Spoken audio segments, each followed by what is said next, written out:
माझ्या मागे जे लिहिलेलं आहे ते काही युवा म्हणजे हे पण जॅकेट माझ्या एका मित्राने मला दिलेलं आहे, जो माझ्या मतदारसंघाचा नाही, पण त्याचं असं म्हणणं आलं की जे मुद्दे तुम्ही रोजगाराचे MIDCचे मांडत आहेत ते फक्त तुमच्या मतदारसंघासाठी महत्त्वाचे नसून अख्ख्या महाराष्ट्रासाठी महत्त्वाचे आहेत, म्हणून भेट म्हणून माझ्या त्या मित्राली मला हे जॅकेट दिलेलं आहे। आणि मागच्या बाजूला लिहिलेला जो संदेश आहे तो मला असं वाटतं अतिशय महत्त्वाचा आहे। तो आहे देह विकासाचं ठेवूया, वेद भविष्याचं घेऊया, युवा शक्तीला संधी देऊया आणि फक्त मुद्द्याचं बोलूया। कारण का अधिवेशनामध्ये मुद्द्याचं सोडून बऱ्याच काही गोष्टी होताना आपण सर्वजण बघतोय। तसंच सरकार कुठेतरी कमी पडत असताना काही समाजामध्ये तेढ निर्माण करणारे जे लोक आहेत ते उगाचच खालच्या पातळीवर जाऊन थोर व्यक्तींवर बोलत आहेत आणि तिथं सुद्धा सरकारचं लोकांचं जे लक्ष आहे विचलित होतंय असं आम्हा सर्वांना त्या ठिकाणी वाटतं। आणि आज हे जॅकेट घालून येत असताना योगायोगाने विधिमंडळाच्या दरवाजालाच इंडस्ट्री मिनिस्टर उदय सामंत साहेब भेटले, त्यांना जॅकेट दाखवलं, त्यांना सुद्धा जॅकेट आवडलं। जॅकेट आवडलं असलं तरी मी त्यांना एकच अनेक वेळा जी विनंती केली तीच विनंती परत केली की माझ्या मतदारसंघातल्या MIDCचा प्रश्न त्यांनी सोडवावा आणि ते सोडवतील असा विश्वास आहे, पण विश्वास असताना तो लवकर सोडवावा अशीच विनंती त्यांना मी त्या ठिकाणी केलेली आहे।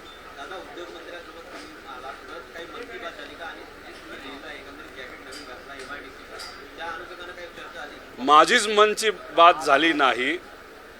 आम्ही जेव्हा मनची बात करतो तेव्हा लोकांच्या मनातली बात करतो आणि लोकांच्या आणि युवांच्या मनातली बात म्हणजे MIDC माझ्या मतदारसंघात व्हावी अशी चर्चा उदय सामंत साहेबांबरोबर झालेली आहे। माझा तर पाठपुरावा चाललेला आहेच आणि त्याला लवकरात लवकर यश यावं यासाठी मी प्रयत्न नक्कीच करत आहे। दादा, आज मुंबईतील बेस्टचे कंत्राटी कर्मचारी जे आहेत ते काम बंद आंदोलन करतात। खरं तर त्यांच्या मागण्या बेस्टचा अर्थसंकल्प हा महानगरपालिकेच्या अर्थसंकल्पामध्ये विलीन करावा अशी त्यांची मागणी आहे। उद्धव ठाकरे मुख्यमंत्री असताना त्यांनी घोषणा केली होती की महानगरपालिकेत विलिनीकरण केलं जाईल, मात्र आता ते रखडलेलं दिसतं। मुंबईकरांचे मोठे हाल होते। तुम्ही जर बघितलं बेस्टचा मुद्दा असेल तसंच त्याच्याबरोबर आज महाराष्ट्र राज्यातली जी स्टेट ट्रान्सपोर्ट आहे त्याचाही मुद्दा रखडलेला आहे आणि कॉन्ट्रॅक्टवर काम करणारे जे कामगार आहेत जे कुठले असतील ते सातत्याने आम्हाला भेटतात, पण हे दोन्ही बस म्हणजे बेस्ट मुंबईसाठी आणि महाराष्ट्र राज्यासाठी जे आपली हे आहे स्टेट ट्रान्सपोर्ट, हे सगळ्यांचे विषय जर आपण बघितले तर गेल्या वर्षभरात ते रखडलेले आहेत। जेव्हा महाविकास आघाडी सरकार होतं तेव्हा आंदोलन मोठ्या प्रमाणात हे ST कर्मचाऱ्यांनी केलं होतं। आंदोलन करणारे आता सत्तेत आहेत पण त्या बाबतीत एक सुद्धा शब्द ते काढत नाहीत। काही वकील नेते म्हणून पुढे आले होते, त्यांनी तर हे वातावरण इतकं तापवलेलं होतं आणि वकील असल्यामुळे या सामान्य लोकांकडून पैसे सुद्धा त्यांनी घेतले होते फीच्या माध्यमातून। आता ते वकील सुद्धा शांत झाले, मग ते कदाचित ते भाजपचेच प्रवक्ते होते असं म्हणायला काय हरकत नाही। त्यामुळे बेस्ट आणि राज्यातले ST कर्मचाऱ्यांचा विषय हा लवकरात लवकर मार्गी काढण्याची जरूरत आहे। उद्धव ठाकरे साहेबांनी घोषणा केल्यानंतर सरकारचं काय झालं हे आपल्याला सर्वांना माहिती, पण सरकार आता सामान्य लोकांचं सरकार आलंय असं मुख्यमंत्री साहेब भाषणामध्ये 10-20 वेळा म्हणतात। आता ST कर्मचारी असतील ना तर बेस्टचे जे कर्मचारी असतील हे सामान्य लोकांचेच प्रतिनिधित्व त्या ठिकाणी करतात। तसंच बस आंदोलनामुळे बस जेव्हा बंद पडतात तेव्हा सामान्य लोकच अडचणी येतात। त्यामुळे आता या सामान्य लोकांचा प्रश्न हे जे कथाकथित सामान्य लोकांचं सरकार आहे ते सोडवतील का हे आपल्याला सर्वांना बघावं लागेल। दादा, काल पुण्यात पंतप्रधान नरेंद्र मोदी यांचा दौरा होता। एकाच मंचावरती शरद पवार, अजित पवार आणि पंतप्रधान नरेंद्र मोदी होते, परंतु अजित पवार हे शरद पवारांचा डोळा चुकून पाठवून गेलेले आहेत आणि आम्ही वेगळे नाही आहोत असं त्यांचं म्हणणं। आता ती घटना का घडली हे मला तर सांगता येणार नाही, ते आदरणीय अजितदादांनाच आपल्याला विचारावं लागेल। आणि व्यासपीठावर जी नावं तुम्ही घेतली त्या व्यासपीठावर अजून एक व्यक्ती होते ते म्हणजे सुशील कुमार शिंदे साहेब. ते काँग्रेसचे प्रतिनिधित्व करतात. ते व्यासपीठ बघत असताना पूर्वीचं राजकारण कसं होतं याची आठवण काही प्रमाणात अनेक लोकांना झाली. सामाजिक एखादा विषय असेल तर राजकारण बाजूला ठेवून एकत्र कसं यायचं हे त्या व्यासपीठाने दाखवून दिलं. अनेक लोक म्हणत होते पवारसाहेब त्या व्यासपीठावर का चाललेत, पण मला असं वाटतं की प्रत्यक्ष अप्रत्यक्षपणे पवारसाहेबांना एक संदेश द्यायचा होता आजच्या राज्यकर्त्यांना की बाबांनो, आज जे तुम्ही राजकारण करत आहात, जे द्वेषाचं राजकारण करत आहात, जे भेदभावाचं राजकारण करत आहात, हे राजकारण आजचं आहे. पूर्वीचं राजकारण हे असं होतं ज्या ठिकाणी व्यासपीठावर आम्ही सर्वजण एकत्रित येतो आणि पवारसाहेबांचं भाषण ऐकत असताना ते जर तुम्ही एकदम बारकाईने ऐकलं तर त्यातून अनेक लोकांना विविध पद्धतीने त्यांनी संदेश दिलेला आहे. तो संदेश देत असताना मी सुद्धा ते भाषण फार बारकाईने ऐकत होतो. त्याच्यामध्ये पत्रकारांना काही प्रमाणात संदेश दिला आहे, राज्यकर्त्यांना पत्रकारांवर दबाव आणू नये असाही संदेश त्याच्यामध्ये दिलेला आहे. त्याच्याचबरोबर सामाजिक काम कसं असावं हे सुद्धा त्यांनी तिथं सांगितलेलं आहे. पण हे करत असताना मला असं वाटलं की पवारसाहेब एका विषयाचा उल्लेख करतील, ते म्हणजे लोकमान्य टिळकांनी एक जहाल अग्रलेख लिहिला होता त्यावेळेसच्या ब्रिटिश सरकारच्या विरोधात, जिथं सामान्य लोकांना दाबलं जात होतं, त्यांना अडचणीत आणलं जात होतं. त्यांनी एक लेख लिहिला होता आणि त्या लेखात असं लिहिलं होतं की ह्या सरकारचं म्हणजे त्यावेळेच्या सरकारचं म्हणजे ब्रिटिश काळातल्या सरकारचं अन्यायाला बघून डोकं ठिकाण्यावर आहे का याचा काल उल्लेख होईल का असं मला कुठंतरी वाटत होतं. पण तो काय उल्लेख झाला नाही. वेळेचा मर्यादा होता. पवारसाहेब 6 मिनिटं बोलले.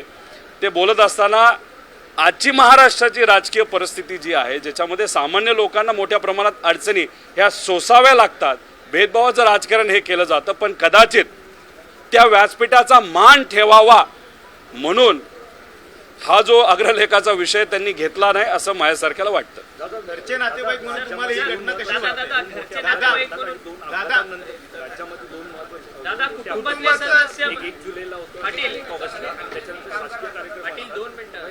शासकीय क्रम महत्त्वाचे आहेत का अपघातांमध्ये? कारण की आपण पाहतो की एकीकडे चिता जळत असताना दुसरीकडे मंदिराचा विस्तार झाला आणि काल मोठा अपघात घडला. गर्डर कोसळला आणि दुसऱ्या काही तासानंतर आपण म्हणतो की पुण्यामध्ये मोदींना टिळक पुरस्कार देण्यात आला. त्यामुळे शासकीय कामं ही खरंच महत्त्वाची असतात. दुसरा विषय दादा, खरं तर कुटुंबातील सदस्य तुम्ही आहात, पवार कुटुंबातले तुम्ही अत्यंत महत्त्वाचे सदस्य आहात. दादा नजर चुकवून जातात आणि शरद पवारांच्या पाठीवर. तुम्ही सदस्य म्हणून तुम्हाला कसं वाटतं कुटुंबातले सदस्य? पहिला प्रश्न होता की राज्यामध्ये जर एखादी मोठी घटना घडली, ती घटना घडल्यानंतर एखादा सामाजिक कार्यक्रम होऊ शकतो, पण राजकीय कार्यक्रम घ्यायचा का नाही घ्यायचा हे खरं तर सरकारवर असतं. मेट्रोचं उद्घाटन हा एक काही प्रमाणात राजकीय कार्यक्रम होता. तो जर कॅन्सल केला असता तर त्यातून खूप सकारात्मक संदेश हा समाजाला आणि लोकांना गेला असता. पण पंतप्रधानांचा वेळ सहजपणे मिळत नसतो. तो मिळाल्यानंतर त्याचा राजकीय फायदा सरकारच्या वतीने राज्यामध्ये कसा घेता येईल यासाठी राज्यकर्ते असतात. त्यामुळे राज्यकर्त्यांनी कदाचित त्या फायद्याचा विचार केला असावा. म्हणून जो पुढचा टिळक पुरस्कार दिल्यानंतरचा पुढचा कार्यक्रम हा कॅन्सल करू शकताना सुद्धा त्यांनी केला नसावा. कदाचित वेळ कधी परत मिळेल का नाही असाही प्रश्न त्यांच्यासमोर असावा आणि राजकारण हे जास्त महत्त्वाचं असल्यामुळे त्यांनी तो निर्णय घेतला असावा. पण तो त्यांच्या विचाराचा विषय, त्या बाबतीत आम्हाला खूप काय बोलता येईल असं वाटत नाही. दादा, कुटुंबातील व्यक्ती म्हणून कालची अजित पवार यांनी मंचावर येताना आणि मंचाच्या खाली जाताना दोनदाही शरद पवार यांच्या जवळून गेले नाहीत, स्टेजच्या पाठीमागून गेले. कसं पाहताय कुटुंबातील व्यक्ती म्हणून कुठेतरी पवार साहेबांना एकटं पाडलं जातं असं वाटतं का सातत्यानं? आता एकच तुम्हाला सांगतो की एकटं पाडल्याचा प्रश्न हा येतच नसतो. जेव्हा एखादा लोकनेता असतो आणि व्यासपीठावर सामान्य लोक नव्हते, व्यासपीठावर नेते होते, त्यामुळे नेते जवळ आले नाही, नाहीतर तिथं पवारसाहेब येताना एकटे आले, जाताना एकटे गेले, याच्यावरनं उगाचच कुणी चर्चा करू नये. लोकनेत्याची खरी ताकद ही लोकात गेल्यानंतर आपल्याला कळते. पवारसाहेब जेव्हा लोकात जातील तेव्हा त्यांची ताकद खऱ्या अर्थाने आपल्याला बघायला मिळेल. आणि तिथं गेल्यानंतर एखादा शेतकरी असो, कष्टकरू असो, युवा असो, महिला असो, पवारसाहेबांची पाठ आणि पवारसाहेबांची साथ हे सामान्य लोक कधीही कुठंही सोडणार नाही असा विश्वास आमच्यासारख्याला वाटतो. दादा अजितदादांचं हे वागणं योग्य आहे का? अजितदादांचं हे वागणं योग्य आहे का? अजितदादा म्हणतात अनेक कार्यकर्त्यांचं हे म्हणणं आहे, यात्रा करण्यापेक्षा संवाद कार्यकर्त्यांशी साधावा, युवांशी साधावा असं अनेक लोकांचं म्हणणं आहे. पण ते त्यांचं म्हणणं आहे. या बाबतीत कुठंही दोन्ही पक्षामध्ये चर्चा झालेली नाही. आज आम्हाला कळतंय की महाविकास आघाडीच्या सर्व घटक पक्षाची बैठक आहे, पुढेही होईल. तर त्या व्यासपीठावर कुठेतरी जर चर्चा झाली, काही जर ठरलं तर नक्कीच त्या बाबतीत जर जबाबदारी आमच्या पक्षप्रमुखांकडनं आली तर ती आम्हाला पूर्ण करावी लागेल. आज राष्ट्रवादीच्या आणि भाजप आणि शिंदे गटाच्या सगळ्या आमदारांचं महायुतीचं भोजन आहे आणि बैठक आहे. त्या बैठकीला तुम्ही जाताय कारण की सगळेच महायुतीतले घटक असतात. आता हा प्रश्न तुम्ही मला विचारताय, तीच आश्चर्याची गोष्ट आहे. पण ती बैठक होणार आहे का कॅन्सल झाली याचाही अभ्यास काही प्रमाणात मीडिया म्हणून तुम्हाला करावे लागेल.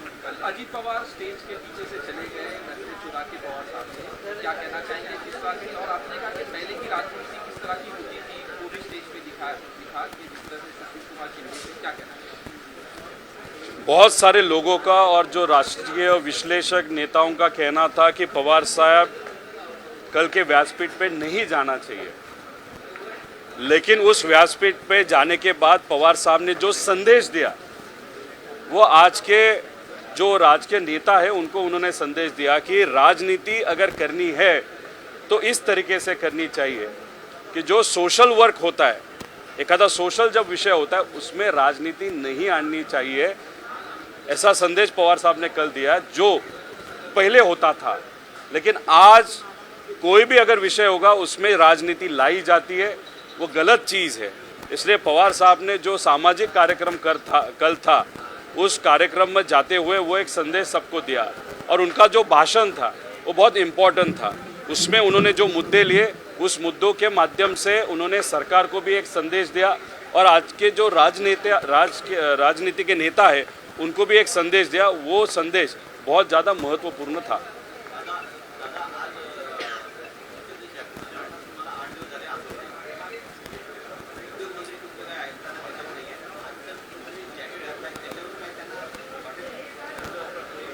एका मित्राला दिलेलं जॅकेट आहे जे मी आज घातलं. मित्र माझ्या मतदारसंघातला नसून दुसऱ्या तालुक्याचा आहे. माझ्या MIDCचा विषय हा माझ्या तालुक्याचा न राहता अख्ख्या राज्याचा झाला आहे. ते बघून मला कुठंतरी समाधान वाटतंय. कारण युवकांचं म्हणणं आहे मुद्द्याचं बोला, उगाच हवेतल्या गोष्टी तुम्ही करू नका. आणि त्या दृष्टिकोनातून मी प्रयत्न करतच राहील. खरं तर जेव्हा आंदोलन माझ्या मतदारसंघामध्ये झालं त्याच्यामध्ये 25,200 मुलींनी आणि पालकांनी सह्या करून मंत्री महोदयांना त्या पाठवल्या. मी काल त्याचं स्टेटस घेत होतो तर 87,000 लोकांनी आत्तापर्यंत सह्या केलेल्या आहेत. उद्यापर्यंत 1 लाखचा टप्पा हा पार केला जाईल आणि 1 लाखचा टप्पा पार केल्यानंतर 25,000 मी दिलेल्या आहेत सह्या. राहिलेल्या 75,000 सह्या उद्या संध्याकाळी नाही तर परवा सकाळी मी घेऊन येईल, त्यासुद्धा मी त्यांना देईल. आता ह्या सगळ्या गोष्टींकडे बघत असताना उद्योग मंत्री साहेब हे राजकीय दबावाच्या अंतर्गत येतात का युवकांच्या भवितव्याचा विषय घेतात, हे अख्खा महाराष्ट्र आज त्यांच्याकडे नजर ठेवून आहे असं मला वाटतं. जैकेट आप पहने हुए हैं, MIDC का क्या कहना चाहेंगे? आपके क्षेत्र में जो MIDC का मुद्दा था वो सॉल्व हुआ? MIDC का मुद्दा अभी मेरे कॉन्स्टिट्यूंसी का सिर्फ रहा है ऐसा नहीं, महाराष्ट्र के जो तमाम युवा है उनका भी कहना है कि आज रोज़गार का विषय महत्वपूर्ण है. बेरोज़गारी का जो परसेंटेज है बहुत बड़ा है, वो कम करने के लिए सरकार के माध्यम से कुछ ठोक कार्यक्रम लेने की ज़रूरत है. MIDC का ये जो मित्र ने दिया है वो मैंने यहाँ पे पहना है. इससे एक संदेश दिया जाता है और ये जो मुद्दे से बोला, ये जो लोगो है उसके माध्यम से महाराष्ट्र के लोग इस सरकार को बोल रहे हैं कि आप सिर्फ भाषण मत करना, कुछ सामान्य लोगों के हित के जो चीज़ें हैं उस बारे में चर्चा होने की ज़्यादा ज़रूरत है. आखिरी सवाल, बेस्ट वालों की स्ट्राइक है, बस क्या कहना? एक तो मैं जो सब कॉन्ट्रैक्ट के लोग हैं उनको विनती करता हूँ लोगों के बाजू से कि अगर आप बस बंद करोगे या रखोगे तो उसकी अड़चन सामान्य लोगों को होगी। और बेस के जो कर्मचारी है वो सामान्य लोगों के प्रतिनिधित्व करने लोग हैं, उनका विषय छूटना चाहिए। उनके बाजू से इस सरकार को हम भी पूछेंगे, चर्चा करेंगे। लेकिन ये सरकार जो है वो सिर्फ राजनीति करना जानती है। अगर आप देखें तो जब एसटी कर्मचारी का विषय था राज्य का, जब महाविकास आघाड़ी सरकार था, बहुत बड़ा आंदोलन हुआ था। उनके 90% मांगनी जो थी वो महाविकास आघाड़ी सरकार ने पूर्ण की थी। 10% मांगनी रह गई है, अभी तक रही है। उस टाइम राजनीति करने वाले भाजपा के नेता आज शांत है। जो वकील सामान्य लोगों से पैसा लेके उनकी केस लड़ रहा था वो भी अभी शांत है। तो ये जो चीज़ है वो अभी सब कॉन्ट्रैक्टर के लोग हो या वहाँ पे काम करने वाले सब एसटी या बेस के, उनको लोगों को मालूम है ये सरकार उनके बारे में क्या सोचती है वो देखना पड़ेगा। लेकिन उनके विषय के बारे में चर्चा इस विधानसभा में कैसे हो इसके लिए हम सब प्रयत्नशील होंगे। सर, पाटेगाव मधल्या ग्रामस्थांनी ग्रामसभा घेत एक ठराव मंजूर केलाय आणि त्या MIDC ला विरोध केलेला आहे ग्रामस्थांनी। ग्रामस्थांनी कुठेही विरोध केलेला नाही। ग्रामस्थांचं म्हणणं एवढंच आहे की तिथं MIDC झाल्यानंतर ज्या काही कंपन्या तिथे येतील त्या कंपन्या पॉल्युशन करणाऱ्या नसाव्यात। त्याच्याचबरोबर तिथं जे काय बागायती क्षेत्र असेल त्या बाबतीत सुद्धा विचार करावा आणि त्याच्यातून काही लोकांना जे काय रोजगार मिळेल त्याच्यामध्ये गावातल्या लोकांना सुद्धा प्राधान्य देण्यात यावं असंच त्यांनी सांगितलेलं। कुठेही विरोध हा झालेला नाही। आणि आज काय नवीन कंपन्या ज्या येतात त्याच्यामध्ये पोल्युशन कंट्रोल याच्या काही गोष्टी महत्त्वपूर्ण असतात। आम्ही सुद्धा बिझनेस बघतो, इंडस्ट्री कशी चालते, इंडस्ट्र्या कुठल्या आणाव्यात याचा अभ्याससुद्धा आमच्या त्याच्यामध्ये आहे। त्यामुळे योग्यच कंपन्या तिथं कशा येतील यासाठी आम्ही सुद्धा प्रयत्नशील राहू। पण गावकऱ्यांच्या ग्रामस्थांच्या ज्या काही अडचणी आहेत त्या नक्कीच विचारात घेऊन योग्य ती कारवाई केली जाईल। पण गावकऱ्यांचा कुठेही रोजगारासाठी, गावकऱ्यांचा कुठेही तिथं असणाऱ्या युवांना हाताला काम मिळण्यासाठी विरोध नाही। उलट गावकऱ्यांचं हेच म्हणणं आहे आमच्या परिसरामध्ये MIDC आल्यामुळे दोन्ही तालुक्याच्या युवकांचा प्रश्न त्या ठिकाणी मिटेल आणि त्यासाठी सहकार्याची भूमिका तिथं असणाऱ्या गावकऱ्यांची, तिथं असणाऱ्या नेत्यांची आहे। या गोष्टीचं स्वागतच आपण सर्वांनी केलं पाहिजे। दादा, लोकांचा विरोध असताना देखील वाढवण बंदराला जे आहे ते आता परवानगी मिळालेली आहे। लोक गेली अनेक वर्ष आंदोलन करतात, मात्र लोकांच्या आंदोलन वाढवण बंदर पालघरचं आता त्या लोकांची अडचण काय हे कुठेतरी समजून घेतलं पाहिजे। पण सरकार ज्या पद्धतीने काम करतं संवाद साधत नाही। तिथला विषय काय याचा अभ्यास मला करावा लागेल। पण विषय एवढाच आहे की तिथं असणाऱ्या ग्रामस्थांना सुद्धा तुम्ही विश्वासात घ्या, विश्वासात घेऊन कुठेतरी काम करण्याची जरूरत आहे। पण तुम्ही जर बघितलं जेव्हा इथं भाजपचं सरकार होतं, मी राजकीय स्टेटमेंट करत नाही, पण गडचिरोलीला आज जे काय पूर परिस्थिती येते त्याचं मुख्य कारण आहे तेलंगणामध्ये झालेला एक मोठा बंधारा। आता तिथं झालेला जो डॅम आहे त्याबद्दलची NOC राज्य सरकारकडनं घेतली नव्हती। मग राज्य सरकारने त्या बाबतीत का लक्ष दिलं नाही आणि तिथे NOC न घेतल्यामुळे तिथं जो मोठा डॅम हा तेलंगणामध्ये झालेला आहे त्याचं बॅकवॉटर हे कुठंतरी गडचिरोलीमध्ये घुसतं आणि तिथे असणाऱ्या सामान्य शेतकऱ्यांना मोठ्या प्रमाणात अडचणी या येतात। आता त्याबाबत तर चर्चा झालेली नाही। आता योगायोगाने राष्ट्रवादीचे तिथले जे आमदार आहेत ते आता मंत्री झालेले आहेत। त्या मंत्र्यांनी तरी तिथे असणाऱ्या सामान्य लोकांचा प्रश्न या सरकारकडे मांडावा। आणि तुम्ही तेलंगणाचं सरकार जे बघितलं तर काही प्रमाणात अप्रत्यक्षपणे BJP बरोबर आहे अशी एक जाणीव आपल्या सर्वांना त्या ठिकाणी होते। त्यामुळे प्रत्यक्षपणे जर BJPची बाजू मांडणारं ते सरकार असेल तर आता इथं तर BJPचं सरकार आहे, केंद्रात BJPचं सरकार आहे। तर हे राज्याचं ट्रिपल इंजिन सरकार, तेलंगणाचं सिंगल इंजिन सरकार आणि वरचं मोठं इंजिन सरकार मिळून जो गडचिरोलीच्या शेतकऱ्यांचा प्रश्न आहे तर लवकरात लवकर मार्गी लावावा अशी विनंती त्या ठिकाणी मी करतो।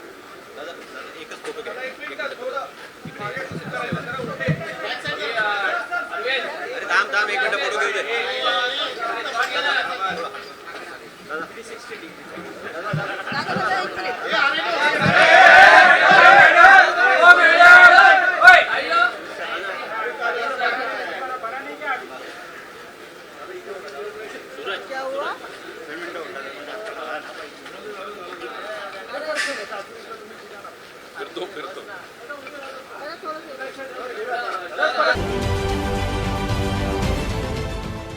देश विदेशातील प्रत्येक घडामोडींचे लाईव्ह अपडेट मिळवण्यासाठी आता साम टीव्हीच्या सर्व सोशल मीडिया प्लॅटफॉर्मला लाईक, फॉलो आणि सबस्क्राईब करा. तसंच सर्व नोटिफिकेशनसाठी बेल आयकॉन प्रेस करायला विसरू नका.